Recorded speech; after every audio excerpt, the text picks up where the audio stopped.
our trade ambassador, Ty, was just informing me how much outreach the U.S. Trade Office is doing, more so than probably any other trade representative. And so the kind of outreach she's doing with small businesses and visiting dozens of states, she can tell you more about what they're doing. But it is important that small businesses get an idea of how they can export their products.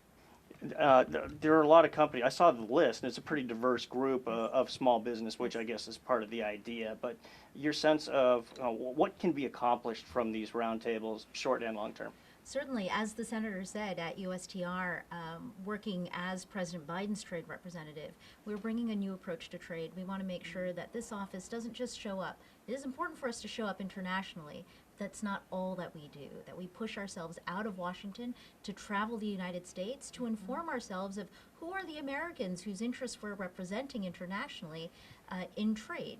So coming to Honolulu, having a business roundtable with the senator where the businesses are small ones, where the owners are the ones that we're talking to, is really important in President Biden's vision to build our economy from the middle out and from the bottom up. When it comes to businesses, that means supporting the medium-sized businesses, supporting the small ones so that they can grow into mediums, and to support the startups to get their foot in the door in the first place.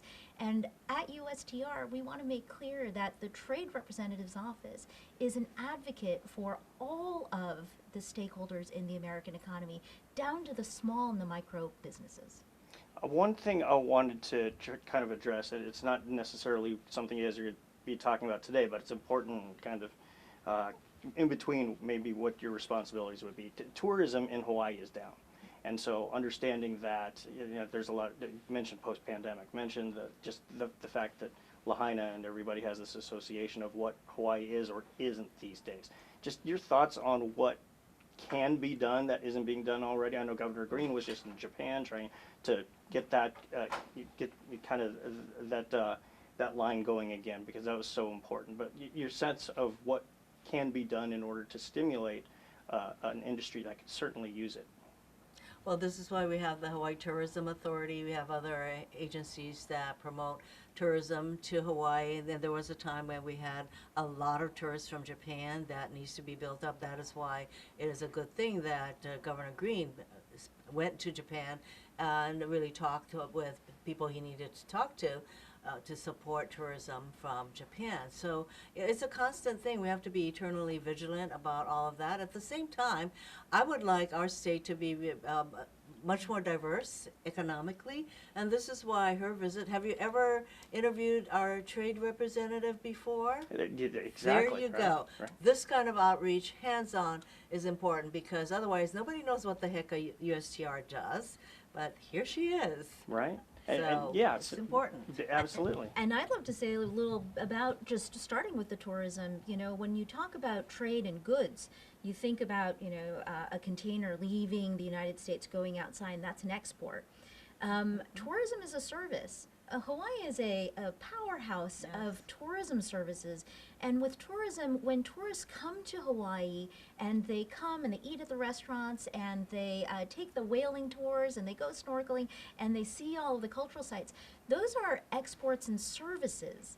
And I want to let you know, when I do show up internationally, because I do a lot of that too, in the Asia-Pacific region, every year there's a meeting of the Asia-Pacific Economic Cooperation, APEC, 21 member economies. When we talk about Hawaii, those partners have a very special place in their hearts for the United States, but Hawaii especially. And I want people here to know what an important role they play in the American economy. To the senator's point about diversifying the economy, that is absolutely the watchword of all of our economic policies. It's not just building the economy from the middle out and the bottom up, it's also diversifying our economy, making it more resilient so that our workers and our producers, our farmers, that they all have room to grow, because the global economy, it's changing every single day. Like, put a bow on it here, as far as one of the things that does tie into the infrastructure part of the agenda, visiting out here as well as tourism. Through your teams, I've learned that none of the airports in the United States are in the top 25 airports as ranking goes, presumably through service and modern equipment, and all the things that go into that. And I know that's something that part of the infrastructure bill is addressing. You want to talk about that, and then just anything else that you wanted to mention specifically about what is important to you on this visit. Of course, I'd be delighted to. So I actually talk about infrastructure a lot, which is interesting because as the trade rep, you don't necessarily expect that either, but it's because investing in ourselves, investing in our physical infrastructure, investing in our people, empowering our workers, that is all a part of creating vigor and dynamism in our economy. And so as the trade representative, I'm also part of the economic policy team. I'm also part of the foreign policy team. It's a really important aspect of what we're doing. We are a pretty open economy. We're one of the most open economies in the world. If we don't have the infrastructure there to enable us to reach our potential, that's going to hold us back. And that's why these infrastructure investments are so important and they're so of interest to the trade rep's office. Robert, let's face it, when tourists come here, they expect to have highways and roads that are not full of potholes. They expect to have safe bridges. So when we talk about infrastructure, we're talking about the physical space and environment, and that all needs to be totally up to speed.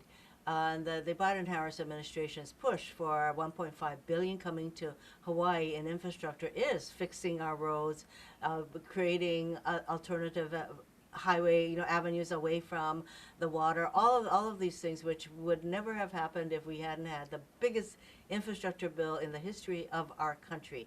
And we need to take advantage of it. And our State Department of Transportation has gone after infrastructure grant money.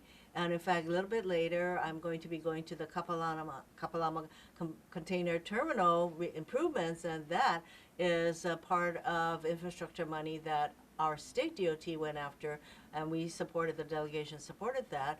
And so we're going to expand the facility. We're going to raise some of the dock areas to contend with sea level rise. All of these things that are in partnership with the federal government's infrastructure support, which, by the way, also creates a lot of local jobs. It hits a lot of things then. Yes. Doesn't